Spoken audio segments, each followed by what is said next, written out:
episode 1 of the DNQ podcast. We're not in the DNQ server because we're kind of idiots. But, welcome one, welcome all. We got three of us in here tonight. Me, which is Dirt. We got Sabotage or Nightwing, and then we got Cam or Tundrado. And we got a couple things for you. Tonight, the main topic we're going to be going over is we all have a list. Top 10 drivers of a specific decade. We all chose our favorite decades of the sport of NASCAR, and we made let's a. rephrase this. They chose their favorite decades. I got stuck with the leftovers. Yeah, he That's got. what happens I when you're mean, stuck at work. yeah, he That's had to not deal with like my a fault. missing child or something else that wasn't really all that important. So, um, he got stuck with 2010s. I chose the 2000s, and Cam chose the 90s. So we got a top 10 list of the top 10 drivers from those eras. And then we all went with a little bit different criteria. I know I went more with just driving ability, and Cam went more off stats. But before we get into all that, I figured we'd just go on, talk a little bit about what's been going on with all of us lately. Cam, what's good with you? Not much. Got to go back to work here 2 days, so not looking forward to that. Been off for the last 2 months, so it's going to be pretty tough getting back in the swing of things. Really just been hanging out, doing my own thing, doing a little fishing here and there, watching races, racing on F1 and iRacing, and doing the heat stuff with the league. That's about all I've been up to. Yep, and that's like one of the worst parts about having the entire summer off from your job is like going back is just miserable. Oh, it's terrible. I know my I looked at dad. the calendar 2 weeks ago, and I saw that the date was coming up, and I haven't been able to be happy since I realized that. That's how my dad is. He gets laid off in the winters because he pours cement, and obviously he ain't ordering much concrete in the winter, so he doesn't work like all winter long. And then summer rolls around, and he's just like, I don't want to do this, you know. So, um, yeah, not fun. But I've been doing some fishing too. I went out a couple days ago, and I sat at the pond for like 2 hours, tried every lure in my box, didn't get a goddamn thing. So that was fun. Sabotage, what's going on It's with you, hot man? boy times. Would do what? What's going on with you, Sorry, Cam Sabotage? spoke over you. I just said, what's going on with you, man? A lot of work, and a lot of taking care of Artemis. And Artemis is my daughter, by the way. Not No, so. she's the missing child from tonight. He just took her home.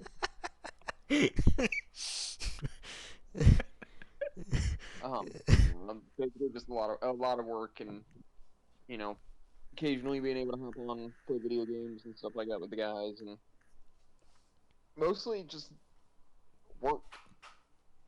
So, Yep. seeing as I'm the only one who has a full-time job year round. Yeah. Pretty Hey, much. I mean, I Don't wanted come to at be a me. teacher. Dirt ain't even got a job. He's living off my taxes. Yeah, I'm I mean, literally he's an living off my unemployed taxes cripple. too, but I mean, he's got a right to. He's crippled. We Exactly. think. 95% sure it's just CGI. Yep. So we've established I'm an He unemployed cropped it out. cripple. So literally the only thing going on with me lately is, besides not catching fish, is I'm actually on the hunt for a PS2 right now. I downloaded the PCSX emulator. I think Cam did too, or we were gonna have Cam download it, and then Garbage. ended up the emulator sucks, and like none of the ROMs work as intended, and they got all kinds of workarounds for like specific games. But there's a lot of older NASCAR games I want to play, as well as like some old platformer games. And I never had a PS2. Growing up, I was always like a GameCube, and You never had a PS2? no, dude, I was a Nintendo family. Like, dude, my sister was a Nintendo elitist. Like, she said things about systems that weren't Nintendo that I ain't gonna repeat on the podcast. So it was GameCube and N64 growing up. That was it. My first I've said the same non-Nintendo thing system, about Microsoft. my first non-Nintendo system was a 360 in like 2012. I think it was when Modern Warfare 3 was new. That was my first non-Nintendo system. But I'm looking for a PS2, and there's like a few secondhand shops around me I'm gonna look at when I have money. But anyway, I figure we should get into our topic. You guys can fight amongst yourself. Who wants to go first? Do we want to start Those with like the guys. earliest era or like the latest? Sabotage, do you have a list? Like, do you have a list? Do you have one I ready? have a Ready? list in my head. Okay. I Well, mean, let's it go with works. that. Let's go off top. We'll do it live. Alright, so Um, Sabotage is up first then. Number God 10. damn it! I hate that you guys fucking did this shit. You can. All right. Well, so let's see. Since I have the 2010s, my top 10, number 10 would probably have to be, I'd say Kurt Busch. Um, I feel like no matter what you end up putting him in, car wise, team wise, whatever, he will find a way to. If he doesn't win, he's going to be close to winning. Um, he's never been one of my favorites, but goddamn, you can put him behind the wheel of anything, and he will find a way to at least get a top five. At least in the majority of the races, if not a top 10. So I mean, hell, look at it friggin' a couple weeks ago. He brought, Ganassi. yeah. Sorry, he brought Ganassi a win, and they hadn't won in what 4 or 5 years with McMurray. No, well, that team hasn't won in a long time, but Ganassi has Larson's wins, I think, Yeah, 2 years ago. yeah. But just in that's also been like 3 years. Let's not get into that one. Yeah. I Yeah, I feel like Larson is an honorable mention. I feel like he can wheel the hell out of anything. He chokes at the end. He's like him and Chase Elliott have the same problem. Except Chase, I feel like, has always been given a silver spoon, and we won't get into that. I'm So offended. that's fine. There's another person who will probably listen to this who will be more offended. Yikes. Hot take. Big shout outs. Um, top 10 We're oofs talking in to you, history. duds. God damn it, Cam. Oh, man. Duds, if you're listening, we know you're a Hendrick fanboy. It is what it is. Apparently. He just doesn't like him because of his forehead. All right. So, Sabotage with Kurt Busch at number 10 in the 2010s. I can vibe with it because actually, when I sat down and kind of made a list, I had Kurt Busch right there at 10. So he was 10 or 11 to me. So yeah, I agree with that. Now, just a reminder, Sabotage's list, Nightwing's list, is like 2010s. So just keep that in mind. Yeah. So I'm just going off of the past 9 years. 8.5 years. 8.5 years, yeah. So who you got at number 9? At number 9, I'm gonna go with Joey Logano. I feel like he, at the beginning of the decade when he was still with Gibbs, he wasn't fantastic. So, but I feel like as time has progressed, he's definitely stepped up. I mean, the kid's only 28, 29. Still right? young. Hang on, I'll be able to tell you in a second. I want to say he's like 28. I want to say me and him are very close in age. I know that. He's 29 years old. So he's 29. I feel like he's one of those drivers who, when he started, because he started in 2008. Mm-hmm. Those first couple years when he was with Gibbs was not a good team for him. He went to Penske and it was a whole different, change. And I think he's got like 20 wins or something like that already. 23. Yeah. 23. See, I knew he had over 20. Most of those came after he went to Penske, right, in 2011. Majority of them, yeah. Yeah. Actually, he only won one race with Joe Gibbs. Yeah. So he went over to Penske in 2011, right? Yep. Or 12. Okay. So, and I mean, he's won 22 races with him, and he's won a championship. And I feel like this year he's going to be within striking distance to win another championship. He's one of my 2 picks to win this year. So. Can't argue that. I mean, the dude, like, he's probably my least favorite driver in the field. But just ignoring that, the dude is fast. I mean, and he's adapted. Every package that they've had, pretty much since 2011. He's figured it out. Yeah, he's always kind of figured it out, and he's done it quick. I mean, yeah. You look at the rest of Penske, and they're not doing too hot. I mean, right now, Brad Keselowski can nab a stray win every now and again, but it's not very often you're seeing him dominate a race. Ryan Blaney might be able to nab a win pretty soon here. He's been running decent, just not bringing home the finishes. Logano is the only Penske No driver fault right of his own. now that is consistently running up front all race long and bringing home the finishes. Yeah. So, and with Blaney, that's through no fault of his own. Let's make sure we point that out because he's Yeah, actually he's had a lot probably of my bad luck favorite lately. active driver right now. So, He's and I got the know he's one of opposite those of the favorites. Gordon. He's got the opposite of a golden horseshoe, Yeah. whatever Exactly. that might be. Um. So I feel like Logano is just now getting to the point where he's in his prime, and that's scary when you think about it. The Yeah. kid is Hmm. 29, and he's been around since 2008.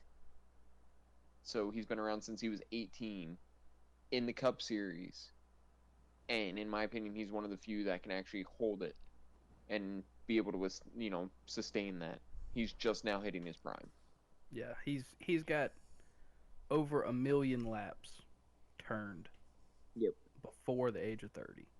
That is. That. What? Yes, Yeah. that's a real stat. Did you say a million? A million, 1,089,022 laps completed. Christ, dude. That is. That's just That is in race, insane. In race. That's not practice, qualifying. Just in just racing. races. Wow. Hmm. You have to think he I said this actually the other night. Me and Snake were having this conversation. He is a veteran already, and he's under 30. Yeah, The I mean, the kid's been around since I was 17. He's been around, since my girlfriend was 11, 12, yeah, racing. You know, that's wild. We should See, point out that my only Sabotage gripe, is. and What he's are you one of now? those ones where Sabotage? You're 27? 28 28. maybe. Okay, yeah. There you go. So his girlfriend's not still 12. Just Yeah, throwing that out she's there. 22. She's 22. Uh, All right. anyway, She is So 22. my only gripe with Logano at 9 is that I feel like he should Well, babe, be a lot higher. Honestly, if we're just talking about the 2010s, I I see it now, and I thought about that, but it's one of those ones where I feel like these my 9, 8, and 7 are tied in my opinion, and they're those three that can be interchangeable. What? right? We'll have to see when we get to those. But yeah, I put Logano at 5 for the 2010s because yeah. I mean Cam just in Cam this made like a decade. mock list for like all 3 decades, just because he wanted to go hard and be that guy that took Yeah, it to. yeah, I'm that guy. Shout out Ryan if you're listening. What's good? All right. But He's not anyway, listening. He's singing to Toby Keith right now yeah, he's reading the Bible or something. while singing Toby Keith. Should have been a disciple. All right. Anyway, Should learn to so preach and baptize. Joey Logano's got a championship in the 2010s. Obviously, he won last year. He's leading the points now. He's probably, aside from Kyle Busch, the favorite to win the championship. Even though he's only got 2 wins this year, and he's not driving for Gibbs, who's dominating right now. He's just up there. He's up there every week. I mean, they've run 21 races this year. His average start and finish are inside the top 10, and he's got 14 top 10s after 21 races. Wild. I mean, he's got 22 wins just this decade. So 22 of his 23 wins have been in the past 10 years. And like we already said, he's got a million laps turned under the age of 30. And driving Yeah. for Penske certainly doesn't hurt. No, not at all. Nope. So I got Logano at 5. Plus, I mean, Logano is the archetype for exactly what all these driver development programs are trying to do. You get these guys like Christopher Bell and Cole Custer and John Hunter Nemechek, which God bless his soul, and it ain't gonna work. But you get all those guys, and Gibbs has been leading that charge because they started it with Logano. If you don't count Hendrick doing it with Kyle Busch, which also didn't work out, and he ended up with Gibbs too. But they get these guys that are like 17, 18, 19 years old and just put them out there. Just get them seat time and they figure it out. Because you got all these young guys doing the same thing. Bowman, Chase Elliott, William Mhm. Byron, Eric Jones, Brandon Jones. I mean, list goes on. And Joey Logano is the poster child for doing that. I think he's the biggest success story to come out of that, Yeah, hands down. so far. So far, yeah. Well, other than maybe Um, Kyle Busch, because he also was a baby. that's He was true, but and see, and Kyle's pretty high on my list of just in the 2000s because he started in 2005, Mm-hmm. but in my opinion, he didn't hit his stride until he went to Gibbs. Oh, no, definitely So, not. and I don't think he went to Gibbs until 2008. But even Yes. then, he didn't hit his stride until like the 2011 is when he peaked. Like, is when he started getting scary good. Right. So, All um, right. Joey Logano, number 9. he got number 8. all right, number 8, I would say Brad Keselowski. Hmm. I feel like, like I said, these three are pretty much interchangeable in my opinion. Brad Keselowski is one of those ones who he's consistently there. He may not be contending for a win, but he's consistently there. He's good at certain tracks, and he's good at a multitude of different tracks. 9 times out of 10, 1.5 milers, but still good. He's won a championship. He won a championship in 2012. We can never forget his victory lane celebration and his post-race interview on Sports Center. Dude was wasted. I Got to mean, if crack you open a nice can of Rusty. Heck yeah, if dude. you have not, well, it was a nice can of Brad, is what it was. Yeah, dude. If you Nah, I was still if you rusty have, then. no, it was Brad. But it was blue. The car was blue. So, I mean, Yeah. Yeah. It wasn't Brad till they turned it white again. yeah. What? That's racist. That's Um, racist. Despicable. uh, um, if you guys have not seen that video, I definitely recommend checking that video out. It is hilarious. Oh, he is completely wasted, but he's consistently there. He's not one of my favorite drivers, but he's one of those ones that I respect a lot. So, I'd say he's tied for seventh, eighth, and ninth. The reason why I went with stats when I did these lists was because I wanted to take emotion out of it. And nothing exemplifies why I wanted to take emotion out of it more than Brad Keselowski. Because to this day, I hate Brad Keselowski because I'm a Jeff Gordon fan. I still don't like him, but I can't deny that he's really good. Which is why, just like Sabotage just did, I put him one spot ahead of Joey Logano. So I had him in 4th. Because Yeah. to bring the stats into it, he's got 29 wins. This is why we have Cam. Right. He's got 29 wins this decade. He's got the championship in 2012. I mean, he's older than Logano because he got started later. Nobody can forget what he did to win his first race when he tried to kill Carl Edwards, Ryan Newman, and about 5,000 people in the stands at Talladega. Which, to me, that was the only cool thing he's ever done in his entire career. But he's got 29 wins, which is more than Logano has in this decade. He's got the championship.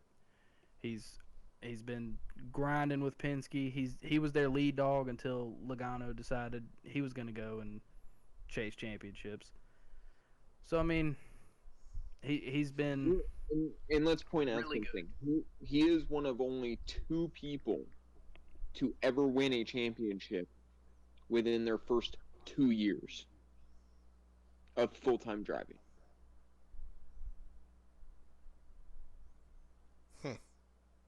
Is that accurate? Am I correct? no well. I want to say that Dale Earnhardt did it. Dale Earnhardt did it he was rookie of the year in '79 and he won in '80.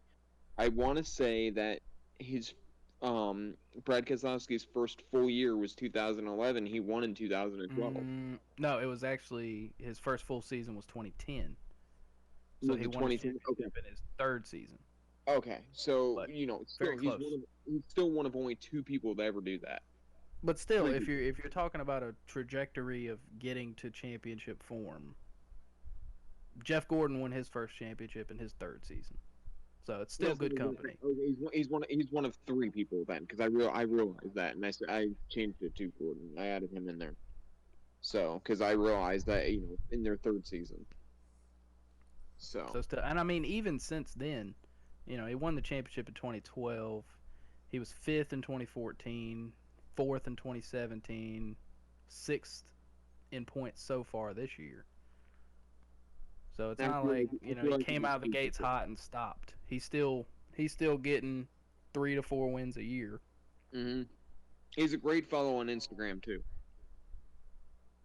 So, um, Dirt, you have any comments on Keselowski? I mean, I pretty much just have to agree with what Cam said. I mean, he is just one step ahead of Keselowski in terms of wins and performance overall. If you just look at the raw stats, I think Keselowski might be a little bit better at adapting to maybe not to the packages, but to the situations. Because it seems like something happens in a race, and early on you see the two car, just like last week at Pocono. Brad Keselowski tire rub early on, but you see him fight his way back up to the top, and he was running up front for a while there towards the end. And it seems like Logano, something happens to him, and it's like that's it. Once he has a mishap, once something happens, he can't overcome it. He can't adapt. That just is what it is. It's a situation, and that's it. But I mean, yeah, like I said, I mostly have to agree. I feel like Logano's definitely a guy that if he gets within striking distance near the end of the race, he's hard to deny. But if something happens to him, I mean, it's a 500-mile race. If you're 300 miles from the finish and something happens to Joey Logano, you can just about bet he's not going to be there at the end. Yeah. But Brad Keselowski, to me, he's just a grinder. Yeah. He just no matter what happens to him, he's going to give it everything he's got. Yeah, until he pulls it behind the pit wall and he goes to the garage, like he always has still a shot. Threat. Yeah. And I really think Keselowski is more clutch than Logano is, because I mean, how many times since they did this crap with the point system of eliminating people, like he'll go into Talladega and they'll say, well, he's getting eliminated if he doesn't win, and he does it. I mean, it's happened at least twice, and they've only been doing this for 4 years. I mean, look at the 2018 season. Keselowski was like nowhere to be seen the first half of the season, and then all of a sudden he pops off. What was it? 3 wins in a row. Yeah. 3 wins in a row. I mean, and then he won. He lost a race, and then he won a race the next weekend, right? So he had 4 wins in 5 weekends. 4 out of 5, yeah. Yeah, I mean, it was ludicrous. I mean, you're right. He is clutch. Lightning round sabotage 7, 6, and 5. 7, Jeff Gordon. 6, Jimmy Johnson. 5, Dale Earnhardt Jr. Ooh. All right, now here's where we start disagreeing. Yeah, here's where you need to explain yourself. Listen, I love Dale Jr. Big fan of him. Less of a fan of Johnson. But if we're looking at the 2010s, how are you going to put Jr. at 5 and his Hendrick teammates behind him? Mostly just because I kind of went off of what was in my head and I got them all jumbled up. So let's go ahead and redo that. Fucking lightning round messed me up. Lightning round. And I went, oh shit, what's my next 3? Let's go in order of how much I like them. Pretty much. It was definitely for me, like it would be Junior, Gordon, Johnson. Okay, that makes sense. 7, 6, 5, Junior, Gordon, Johnson. All right. That's more understandable. That old song went into my head. Name me Daryl Walter, Brusty Richard Rod Petty Austinville. Jesus. Man. All right. Time for me. What's bad is you guys know exactly which song I'm talking about. All right. So Jimmy Johnson, you said Jimmy Johnson's at 5. I would put Jimmy Johnson at 5, and keep in mind 7, 8, and 9 are tied. So Junior could be 9th. I mean, those three you can take them in any order because, in my opinion, those three are tied as of right now. I want to see what Hmm. Logano and Keselowski do, and in all honesty, they probably should be ahead of Junior. They've won a title, but just the fact that Junior is what kept me, because I'm taking a little bit of emotion into this. Junior is what kept me invested into NASCAR and got me actually back into NASCAR. When he announced his retirement in 2017 is when I decided, okay, I want to get back into NASCAR. I hated NASCAR during Jimmy Johnson's reign.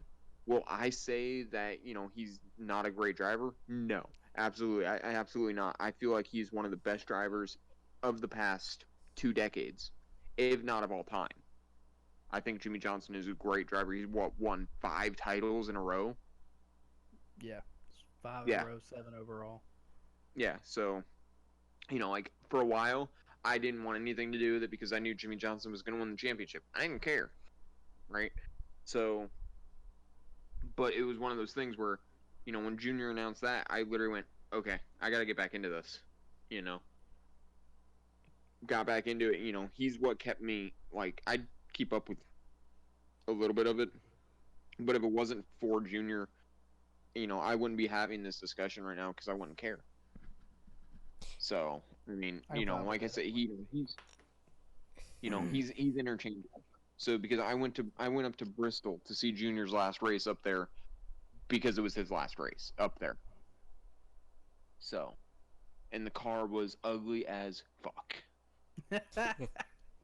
God damn it, I got a good picture of it, and that's all that matters. Do better, Nice. Exalta. Now, Cam, you're So, the statistician. then there was Yep, You got all the stats pulled up and statistician. everything. How many wins did Gordon get in the 2010s? Jeff Gordon had 11 wins in the 2010s. And see, I find it interesting that Sabotage put Gordon ahead of both the Penske boys for the 2010s. Well, to be fair, I actually did the same thing. Granted, Gordon ran less seasons in the 2010s decade, so He he had only ran ran half the he season. ran six full seasons in the 2010s.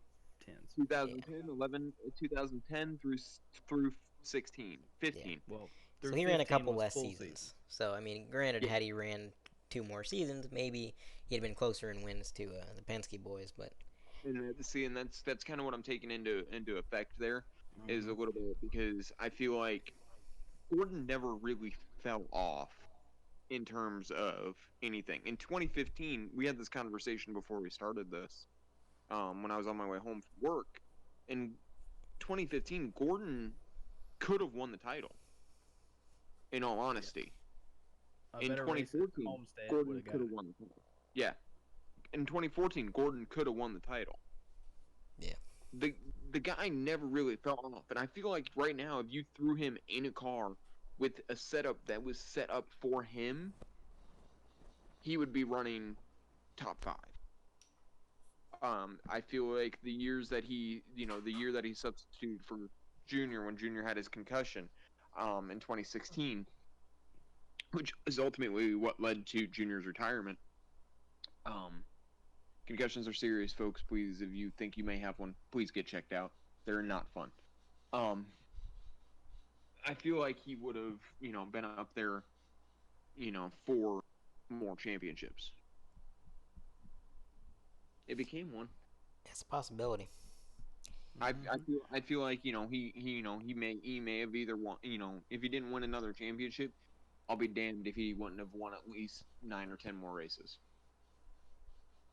Yeah. Yeah, I can see that. So, all right. Although you So have to to get take into account too, Hendrick did fall off. oh No, yeah, there were bumpers. Like from 2015 onward, like up until just recently. I mean, Hendrick was not what they used to be. It's fine. So if Gordon had hung around, you know, who's to say he would have won He a did. bunch more races? Maybe he would have been going through what Johnson's going through right now. You know. it's possible. All right. Possible. So to get the stats involved here, as far as my list that I made to combat sabotage's list, I've got I didn't put Junior in the top 10 because he didn't win any titles and he only had 8 wins, which I mean still it's above average. See, But in all honesty, I didn't even know how many wins Junior had in the 2010s. yeah, I know he's got 26 wins overall. I thought yeah. he only won like 3 times during the But see, 2010s. here's the I'm thing. not I gonna lie. I think Junior deserves to be in the top 10 for the 2010s because Cam, go outside, smack your head against a tree until you have like 3 concussions, and then go out and win 8 races. Tell me how easy that is. Well, look. When we get to the 2000s, I'm gonna show Junior some love. But for now, in the 2010s, the last few years of Junior's career, whether it be medical issues aside, he didn't impress me. I mean, See, and again, when Kevin Harvick came out and said that he was, what did he say? He was an impediment to the growth of the sport. I'm like, I mean, I get where you're coming from. Not to say I don't like Junior. I like Junior as a person. Love his podcast. Low key, the reason why I wanted us to do a podcast. But I mean, just 2010s, I didn't have him in the top 10. Now you put Gordon at 6, exact same place I put him. He would have been higher if he'd had more wins, but then again, he only ran half the decade. He didn't win another championship, to my dismay. But the good thing that Gordon had going for him in the 2010s was he was in the top 10 in points every year. The only season that he ran in the 2010s where he didn't win a race was 2010. So he was winning the whole time. Not at the same clip that he did, obviously, when he was dominating the sport, but he was still a top 10, top 5 driver. And to be that far into your career and be that old, that's saying something. I agree. Now, as far as Jimmy Johnson, putting Jimmy Johnson at 5, blasphemous. I hate Jimmy Johnson. In my opinion, that was the worst mistake of Jeff Gordon's career. Was giving what? Jimmy Johnson a chance. I Because I get without that. Jeff Gordon, there is no Jimmy Johnson. And without Jimmy It's very true. Johnson, there's a possibility Jeff Gordon's a 9 or 10-time champion. Like, let's be honest here. I mean, Accurate. Jimmy came into the same team, was getting the same equipment as Jeff, and Jeff was winning until Jimmy got the seat time and he had Chad Knaus. After Ray Evernham left Hendrick Motorsports, Jeff Gordon was never the same. Who's to say that? Because Chad Knaus was the apprentice basically under Ray Evernham. Who's to say if Ray Evernham leaves and there is no Jimmy Johnson, Chad Knaus now becomes Jeff Gordon's crew chief? And what could that have done to the sport? That would have killed the sport as we know it because Gordon would have never lost and people would quit watching. Yeah, I mean, you take all 7 of Jimmy's championships and just act like he's not there. Then Yeah. you add Chad Knaus to Jeff Gordon's team. I mean, he already had 4 championships. Go, baby. He could have won 10. He could have won 12. You never know. But that's all that beside the point. That's hypothetical. Jimmy Johnson had 36 wins in the 2010s. 36, which is the second most of anybody. And he's the only guy to win multiple championships in this decade. That And is true. this is also the decade where he's fallen off. Well, Like, but he didn't start to fall off until like last year though. Yeah. well, I mean, it's been showing since his last championship. It's been showing. Well, Because I but mean, again, part of that could just be Hendrick's cars. Like we don't yeah, know when he started to get over the hill and started to kind of maybe lose some of his gumption because the line is kind of blurred by the fact that Hendrick's equipment was just absolutely falling off in terms of competitiveness. I mean, right. But I mean, I'm saying that like he has 36 wins and 3 championships, and over the last 2.5 years has done nothing. yeah, Yeah. So it's literally 7.5 years of him just putting up numbers and dominating everything, and then just nothing. and then just nothing.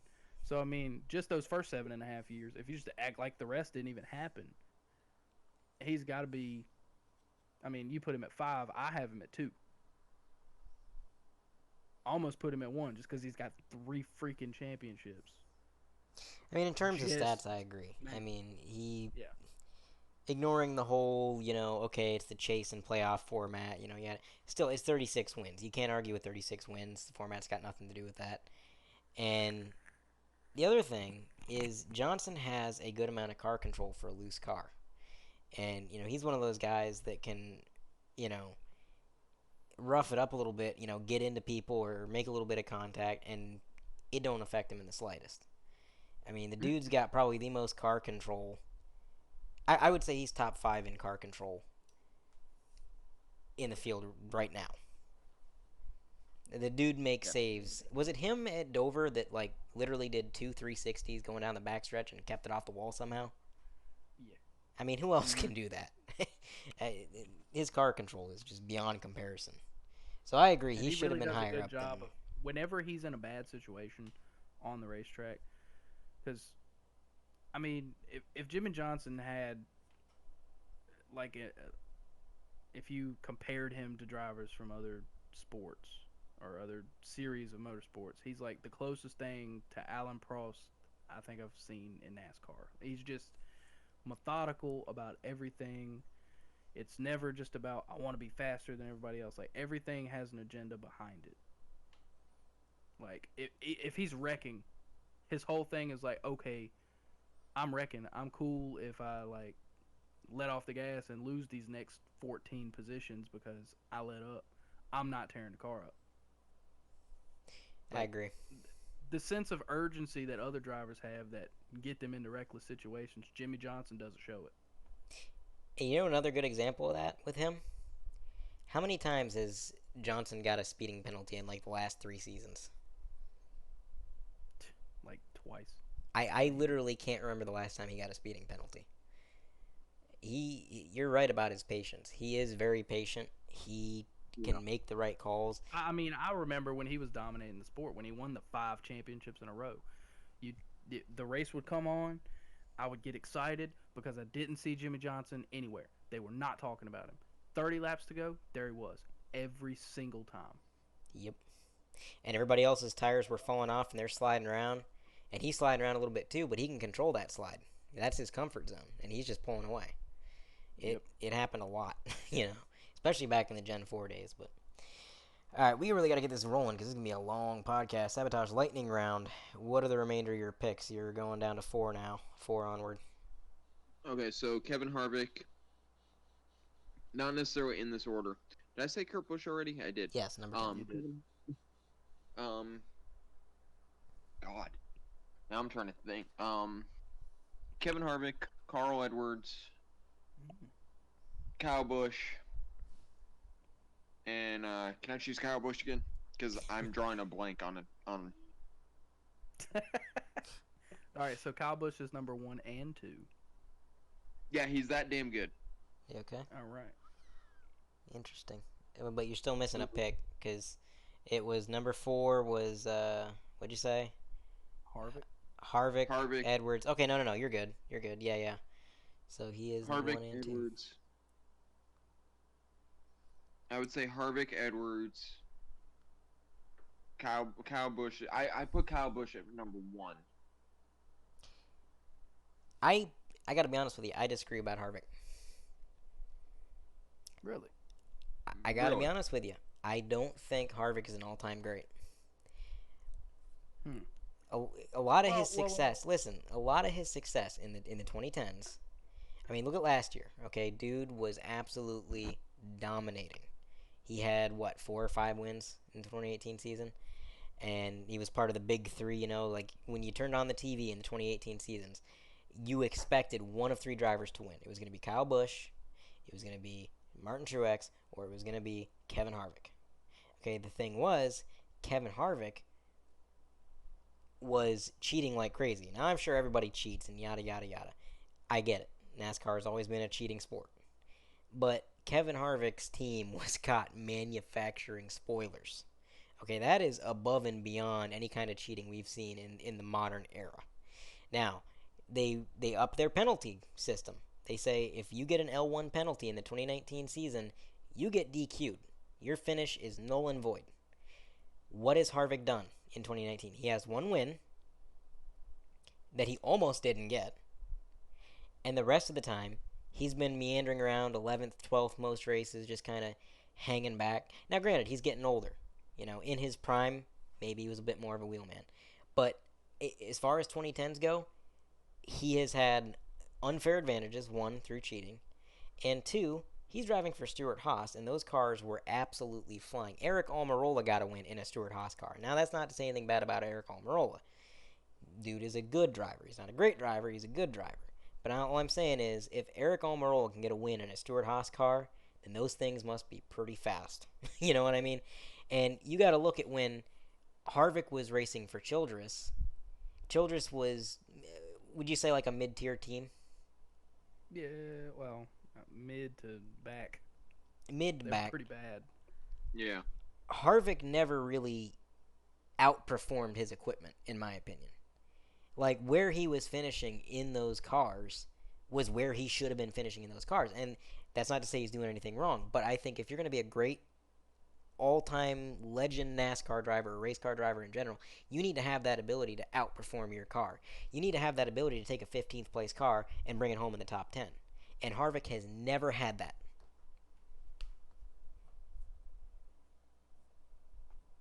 Yeah. Hmm. The one thing you said that I really will agree with is the whole cheating thing. Now, since I went based on stats, I didn't take allegations or even stuff that was proven into account. But I Yeah. mean, he did win his championship. Yeah, he was a Stewart Haas, really good team. But I mean, we put Logano and Keselowski up here, and they're in Penske cars. We're gonna put Kyle Busch one, and he's in Gibbs cars, which are the best cars right now. So I mean, I wouldn't put it against Harvick that he was driving the best cars. I mean, there were four cars on the team, and his was the best one. He was the one winning the races. Thing is, though, Brad Keselowski and even Joey Logano to an extent, and especially Kyle Busch, they have all at various points shown that they can outperform their equipment. Okay, Kyle Busch, he's taken, race damaged cars that had no business. I mean, look at Bristol. Yeah, last year, was it last year when he got wrecked right at the very beginning and he came back from like 2 laps down to almost lead it for a little bit? I mean, that car had been handling like a greased brick on ice with all that damage he had, all that tire wear from staying out so much, and the dude was making moves.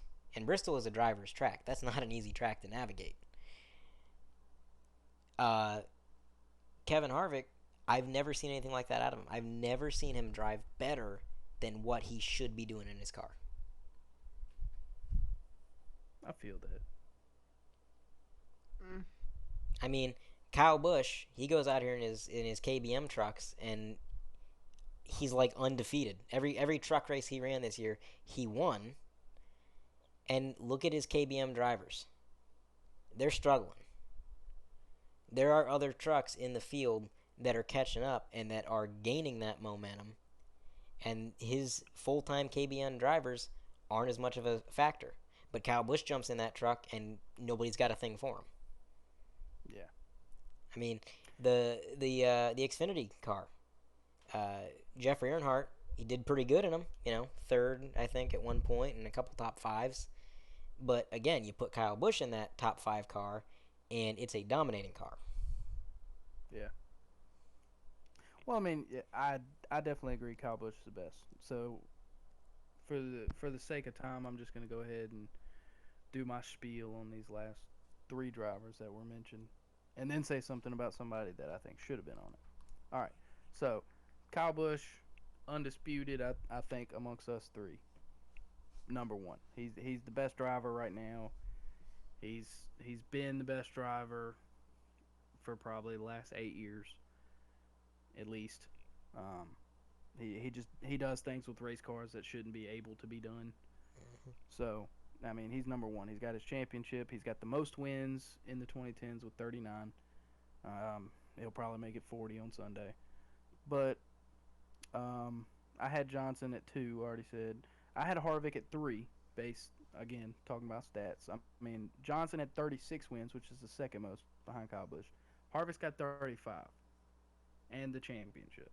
So that's why I'm putting him up there. I mean, nobody else nobody else has 30 wins. I mean, Keselowski's close. He's got 29, but nobody else has 30 other than Kyle Busch, Jimmy Johnson, and Kevin Harvick. Um, guys, I feel like should be up here. Oh, Carl Edwards. I missed him.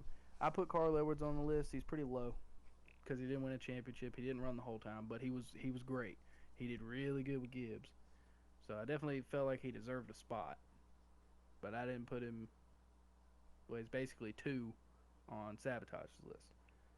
Um, Denny Hamlin not being in the top 10, I don't like because Denny's got 26 wins. Yeah, he doesn't have a championship, but he's got more wins than Logano, and he's got more wins than Truex. And I mean, yeah, he's got specialty tracks. It seems like he's won a lot of races at Pocono, a lot of races on short tracks, and he's good at restrictor plates. He's not that great on 1.5s, but there's a reason why they run all the different tracks. So, Yeah. I think Denny should have been there. I think Harvick and Kyle Busch are about the right spots, stats wise. I can agree to that. I should clarify. When it comes to Harvick, I am by no means saying he's a bad driver. I think Kevin Harvick is a good driver. Um, Definitely probably deserves to be in the top 10 for the 2010s. I just don't agree with his placement. I think he's a little high on that list. But yeah, don't misinterpret all my ranting and whatnot just for discrediting him and saying he's a bad driver. No, he's a good driver. Don't get me wrong. I just think he's a little bit overrated, and all the things I mentioned there. But that's Sabotage's list. I guess that would put me up next, and then Cam in the 90s, right?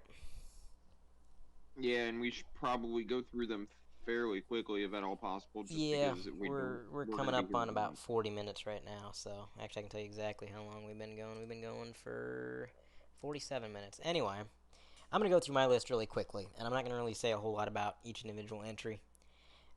Number 10 for the early 2000s, Matt Kenseth.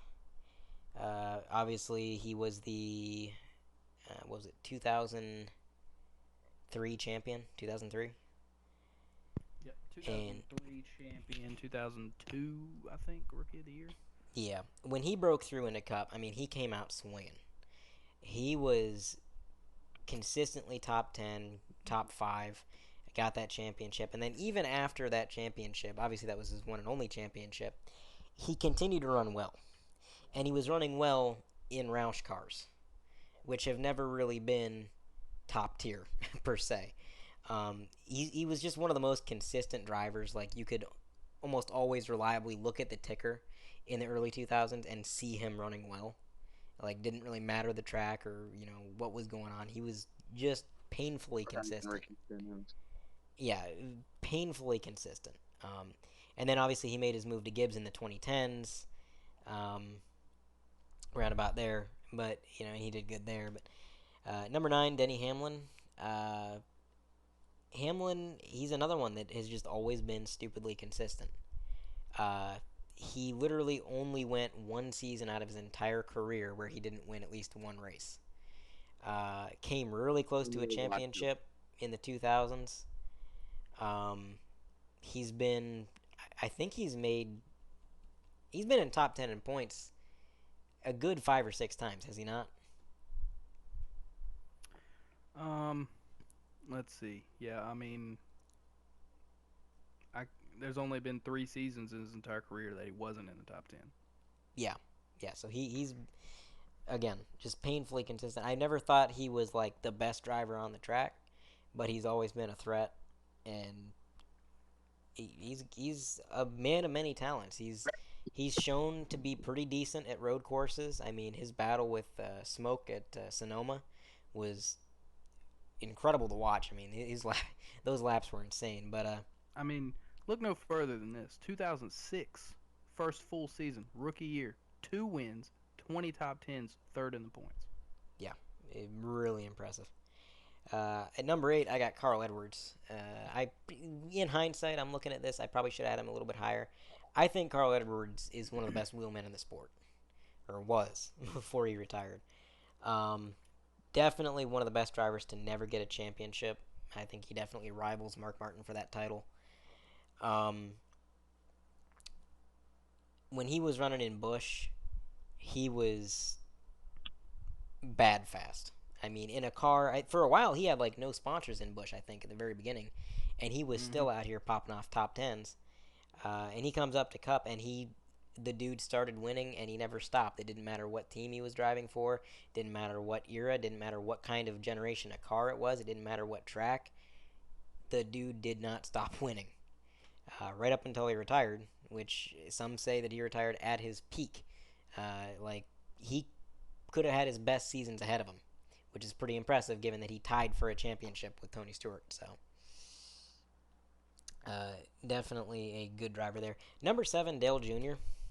A lot of people are quick to say, "Oh, Junior wasn't that great of a driver." You can't argue with 26 wins total, and what was it like 16 in the 2000s, Cam, or It was 18? 18. 18, yeah. You can't argue with that, and plus the concussions, as previously mentioned, I think were the ultimate. That was what really ended his career's chances of being like an all-time great.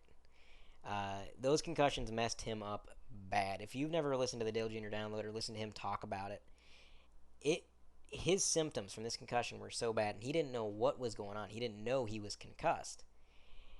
Like Mm-hmm. things, he said he would look around the room, and the room would just be spinning for no particular reason.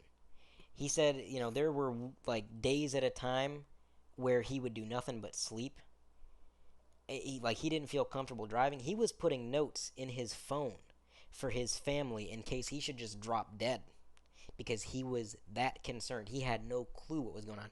And I'm thinking if he can't sit there without the room spinning, imagine trying to navigate a race car around a track at 190 mile an hour.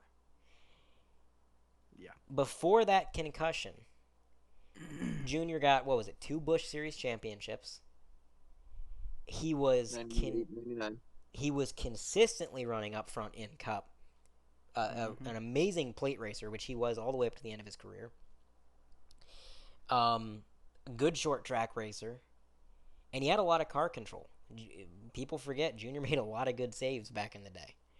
Um, I think had he not been concussed, Junior was a 2 to 3 time champion. I I think. Go ahead. I feel like it was a multitude of different things. I feel like, but you might be getting ready to hint on that. That's why I stopped. So go ahead. I was gonna say, had it not been for the concussion, that is 2 to 3 championships. Also, the other problem was Dale dying, Dale Senior dying. Not so much the. Yep. I mean, Yeah, I'm that's what I sure was gonna say. very emotional, and I'm sure that was a weight on his shoulders that he was never able to get rid of. And I'm sure it did have a bearing on his driving. I mean, if your dad dies in a race like that, every time you strap into that car, that's going to be in the back of your mind. And you're not going to, you have that fear, right? But at the same time, more so than the emotional factor, without Dale, DEI was destined to bomb. Uh, Yep. Teresa could not run that organization. Dale was still, Junior was still young. He knew nothing about running an operation like that. It was going to fail. And without DEI, I think Junior was destined to struggle. I mean, I just don't think he was going to succeed nearly as much at any other team, no matter how good their cars were. So it was just a lot of just bad luck and just a multitude of factors that ended with his career being largely mediocre. And I think had those things not happened, he is somebody who undoubtedly would be considered one of the best. Yeah. I Number mean, if he six, kept up go the ahead. pace that he had, if he kept up the pace that he had through 2004, which the original concussion was in 2005. Yes. I mean, if you look at his stats on Racing Reference, you can see when his concussion happened. Hmm. Because it's just like, if you go through all the years of his career, like his rookie year, he was 16th in standings. He won 2 races, but he was 16th in standings. Because DEI's equipment was never really consistent anyway. Some weeks they'd be bad fast, some weeks they'd blow up. And it was that way all the way to the end. But I mean, he had 2 wins, 16th in standings. Then he goes 8th in points, 11th, third in 2003, fifth with 6 wins in 2004. 2005, he gets the concussion. He goes to 19th. Yeah, I mean it was After that, immediate. he's only in the top five twice. After that, Yeah, You have to also remember 2004 was the year of the sports car crash too. yeah, So that was the year that he wrecked at Sonoma. he wrecked at Sonoma in the Corvette, and if what he actually said was, and I'm never gonna forget, like this actually stood out to me, is he doesn't remember hitting the wall. He doesn't remember the car catching on fire. He doesn't remember climbing out of the car. Yeah, So, and as you know, something that I will say real quick is somebody who's watched that video a few times over, um, you can see somebody, somebody pulling him out of the, dude, it um, was that video was wild. It was like he had a guardian angel because yeah, the door swings open and it's like you can see his arms raise up like somebody's grabbing him by the armpits, and yep, like he just gets yanked out of the car and then he just drops. He just ragdolls onto the pavement. And I've watched that video 20 times and I cannot figure out how he alone could have made that kind of movement. Like, whether you believe in the paranormal or not, that video is crazy. And I wish there was a higher quality footage of that. Because what we have is like barely even 480p, I think, and it's at a bit of a distance. But yeah, that's a whole nother topic. I think for another yeah, podcast it'd be interesting to talk about. But yeah, that yeah, was the year of the sports car crash, and that had I'm sure a bearing on his career as well. That might have even been, like a pre-concussion. I don't know if that's the thing, but you know, who knows? Anyway, Junior was number 7. On to number 6, Mark Martin. Uh, a lot of people say best driver to never win a championship. I would, again, it's a toss-up between him and Carl Edwards, but Mark Martin, very few people could drive a car as well as Mark Martin could at Mark Martin's age. The dude just kept driving. He never got out of the car. He retired like 102 times, but just kept stepping back in a car somewhere, somehow. And he always did well. Almost won a Daytona 500 back in 2007, was it?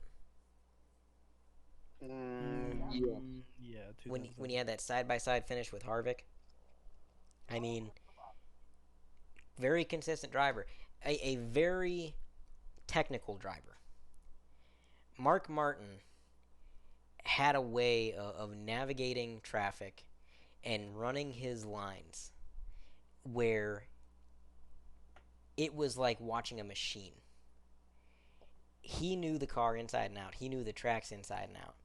And it was like he was one with the car at times, dude. Like I'm sure you guys can kind of attest to that, but he had so much car control and was so technical with everything.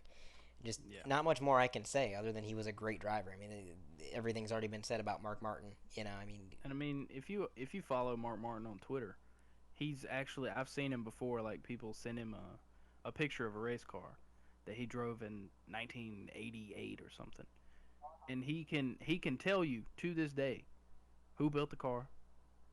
He can tell you setup specs for the car. yep. He Oh, can I tell had you a where he finished. 550-pound right rear spring, and this is a car Yeah, from like 1982, and he's saying what weighted springs he had on the front, the back, what the camber and the wedge was at, and dude was one of the most knowledgeable guys in the field when it came to uh, car setups and how everything came together to produce a fast car. not to mention the original NASCAR athlete. Like he's probably what 60 now, Hmm. in immaculate shape, and he always was. Yep. So, all right, dirt lightning round. All right, lightning round. Number 5, Kurt Busch. Really good wheelman. I think the personal issues in his life kind of set his career back a bit. But the thing about Kurt Busch, and the reason I've got him, the reason I have him above Hamlin, Edwards, Mark Martin, Kurt Busch has raced for everybody under the sun, and with the exception of Furniture Row, he's won with everybody under the sun. It don't matter what era, don't matter what car, what team, and even the team he didn't win with, Furniture Row. Kurt Busch is the reason that team got set in the right direction because his knowledge that he brought to the team from being a veteran, being able to tell these guys, here's what you need to do with this setup, here's how you run this track. That proved to everybody that that team could run well. Oh, as well as the win that, who was it, Reagan?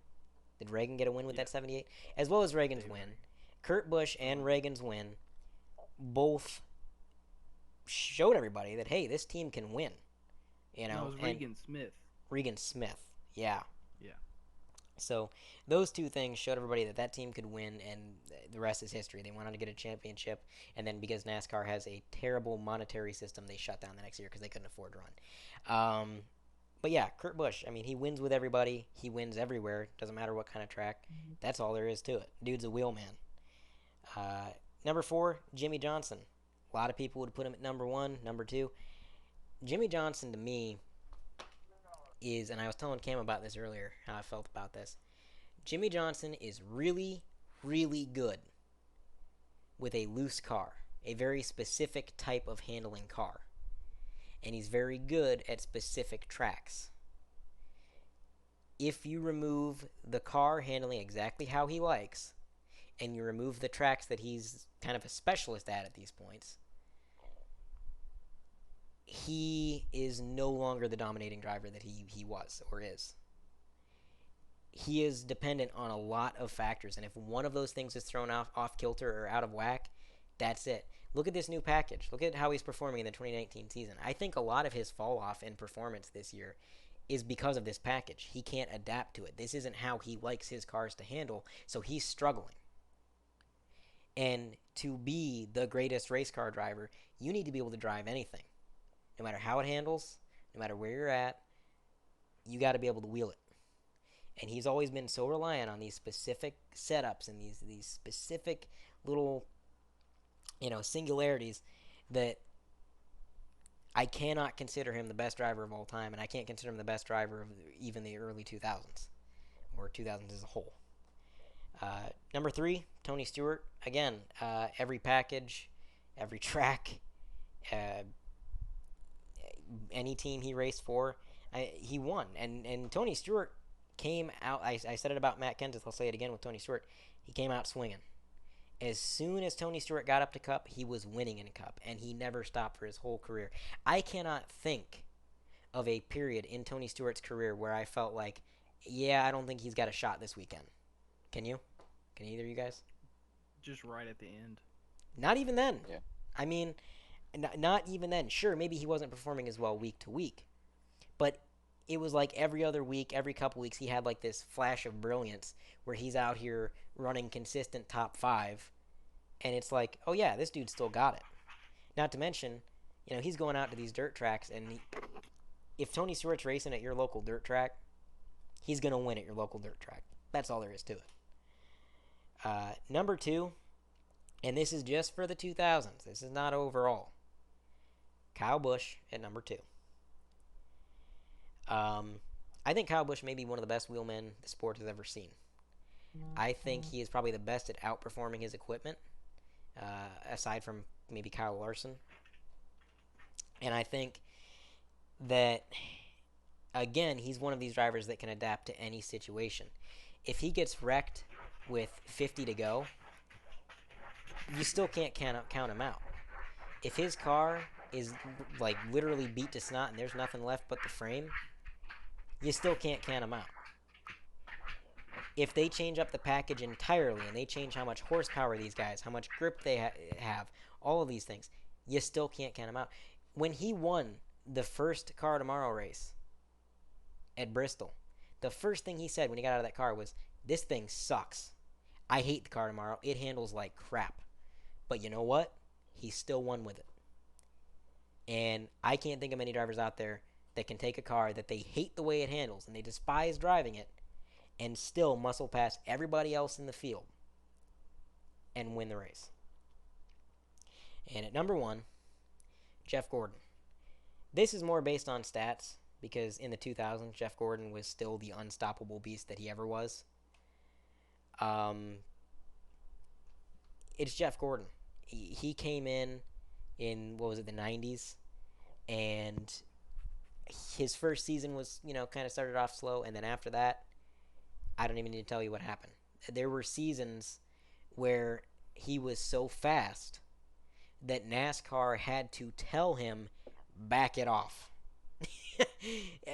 Yeah. The dude knew how to drive a car. And again, a lot, just like a lot of the other guys on my list, because my list is based more on talent than stats. Jeff Gordon, he succeeded in the cars from the 90s. He succeeded in Gen 4. He succeeded in Gen 5. Okay? He was he was dominating sprint cars when he was like barely old enough to see over the wheel. It's Jeff Gordon, man. The dude dominated. My family was anti-Gordon. We all hated Gordon. Um, but there's no denying that he is one of the best to ever grace the sport, hands down. And it doesn't matter what era. I mean, he's number one on my list, but he dominated the 90s, dominated the 2000s, and he was still winning up through the 2010s. So that's my list. Just a quick recap: Kenseth, Hamlin, Edwards, Jr., Martin, Kurt Busch, Jimmy Johnson, Stewart, Kyle Busch, and Gordon. So that's my list. Now it's on to Cam before we wrap this up. All right. Pretty good list there. I enjoyed Jeff Gordon being first. I didn't technically put him first, but in my heart, 24 is always number one. Anyway, onto my list from the 1990s, my personal favorite decade of NASCAR racing. My number 10 driver from the 90s would be Ricky Rudd. Ricky Rudd had 10 wins in the 1990s, one win every year, aside from 1999 and 1997. 97 he had 2 wins, and 99 he didn't have any. He was in the top 10 in points 7 times through the decade, and never really was in the best car. So he was just always really consistent, always showed up to the races. I mean, this wasn't in the 90s, but in the 80s he had a bad wreck at Daytona, and they had to tape his hands to the steering wheel so he could drive the Daytona 500, and he finished it. I mean, Ricky Rudd's just a madman. Bobby Labonte is number 9 on my list. 12 wins in the 1990s. A little overshadowed by his brother, who got the championship in 1996. But Bobby Labonte, really good driver. He was Gibbs's first, well, other than Dale Jarrett, he was Gibbs's big wheel man that kept them going, kept them getting some money so they could get better and better and better. And then when Tony Stewart showed up, the whole game changed. So Bobby Labonte at number 9. Number 8, Bobby's older brother Terry got his second championship in 1996, had 11 wins in the 1990s. Me personally, I think the 96 championship battle is one of the biggest upsets in NASCAR history, because that's what kept Jeff Gordon from winning 4 titles in a row in the 90s. Gordon ended up finishing second to Terry Labonte that year in the championship, when Labonte finished second 12 times and Jeff won 10 races. Another guy that was just mad consistent. I mean, he might still have the record for the most consecutive races without missing any. I mean, it's basically the more successful version of Ricky Rudd, which could be led to the fact that he was racing in Hendrick equipment towards the end. But either way, I got Terry Labonte, number 8. Number 7, Ernie Irvan with 15 wins. Not much else to say there. I mean, he had good cars, not the best cars, but he was really fast, especially at certain tracks. I mean, 15 wins in the decade doesn't sound like a lot, but if you compare it to some of the other guys, he had a lot of wins. Davey Allison is my number 6. Davey Allison only had 13 wins in the 1990s, but he died in 1993. So he was only around for 3.5 years and got 13 wins. I mean, if Davey Allison doesn't die in a helicopter accident, we might not be talking about Jeff Gordon, because he probably would have been it. Yeah. I mean, Davey Allison, probably one of the best wheelmen the sport has ever seen. just, you know, tragically taken away way too early. We didn't get to see what all he would have done. Um, Number 5, Dale Jarrett. Dale Jarrett won the championship in 1999. He had 22 wins in the decade. I mean, he raced for Gibbs.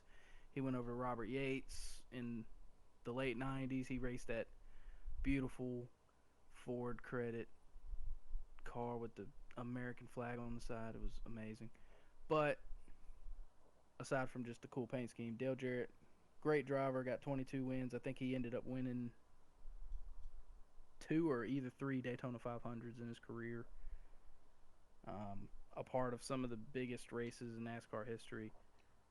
And in my opinion, 5th best racer in the 1990s. To number 4, we got Rusty Wallace. Rusty Wallace didn't win a championship, but he had 33 wins, which would put him as the 3rd most winningest driver in the 1990s.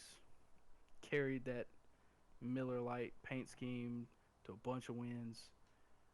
Had a lot of really bad crashes that he just always seemed to come out of.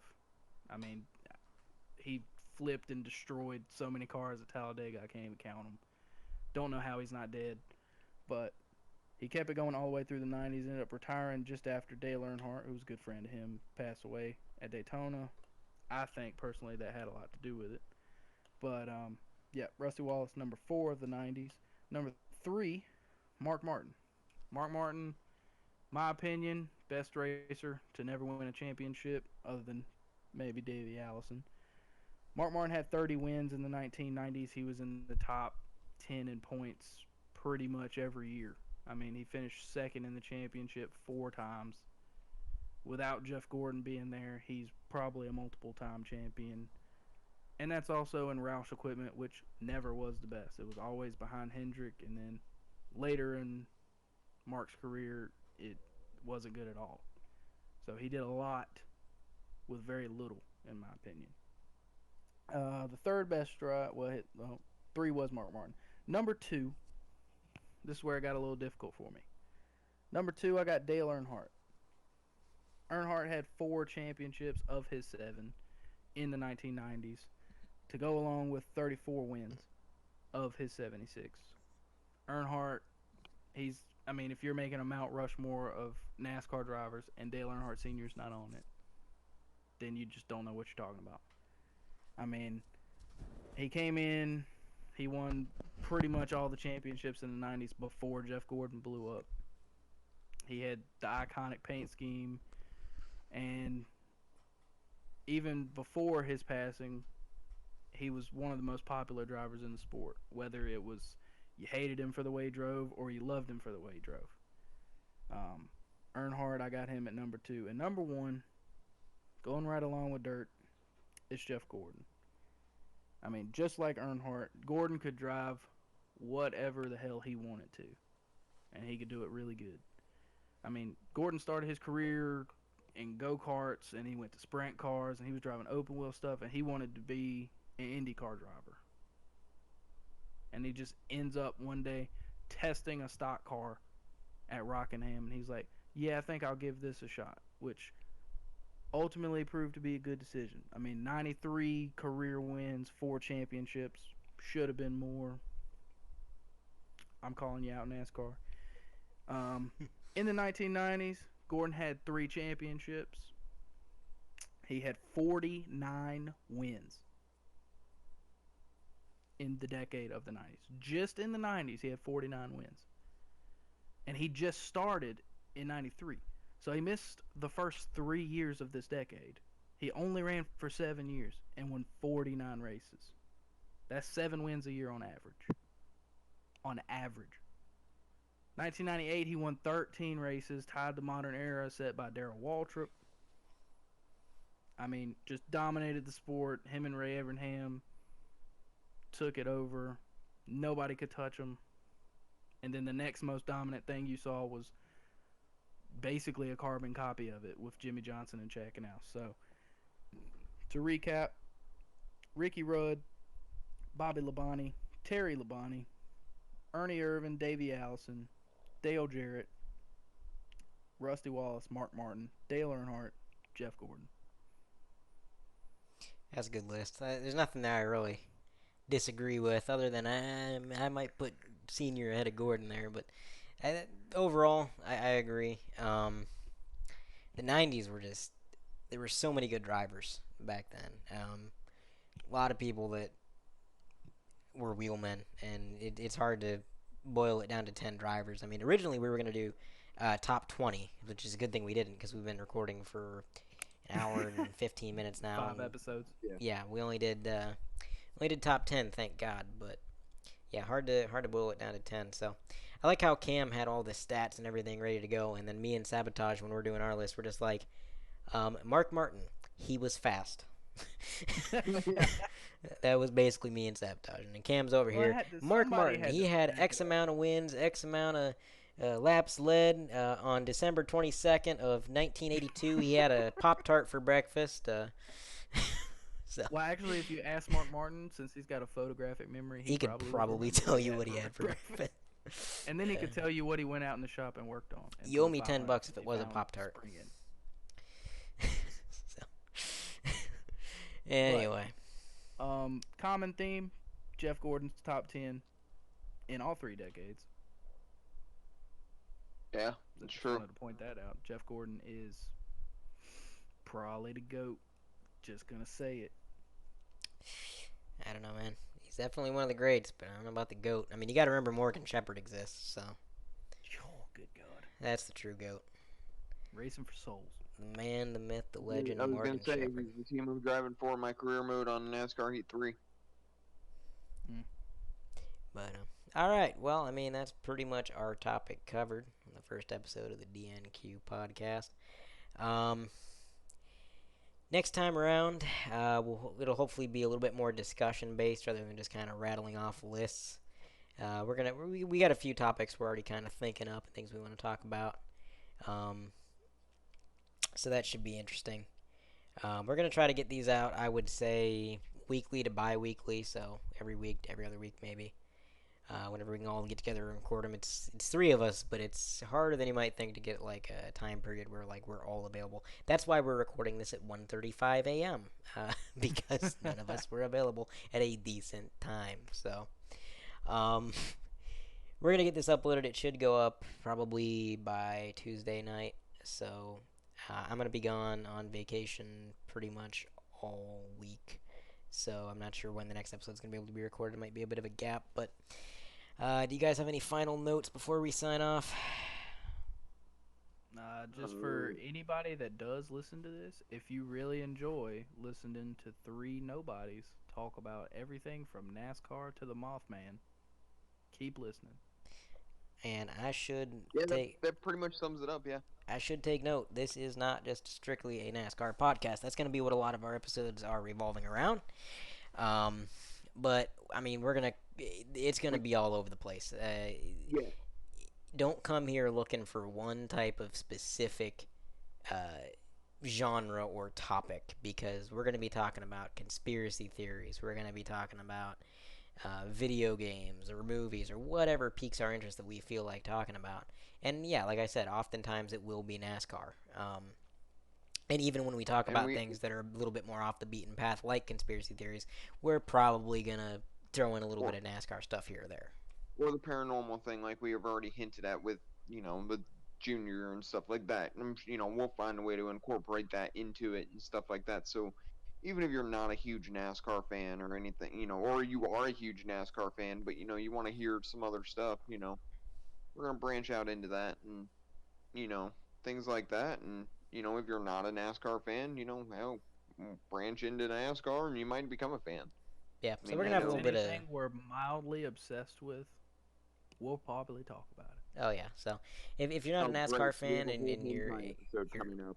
you're into some other stuff, don't worry. There's going to be a little bit of everything for everybody. So is what it is. I know a lot of podcasts are kind of scared to do that. They don't like to branch out because it's like some topics might get less viewers or something like that, but we don't really care about viewers. Basically, we just like talking with ourselves because we're lonely, miserable people. But anyway, Whoa.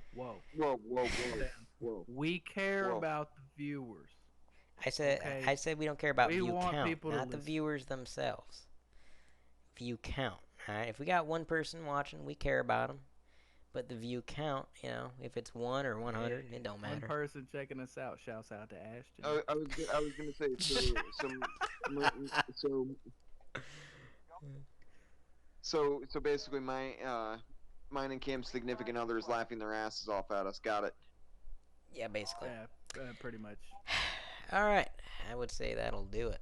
I'm going to go not sleep because I've consumed way too much caffeine today. I don't know about you guys, but thanks for listening, and we will Yeah. catch you in the future.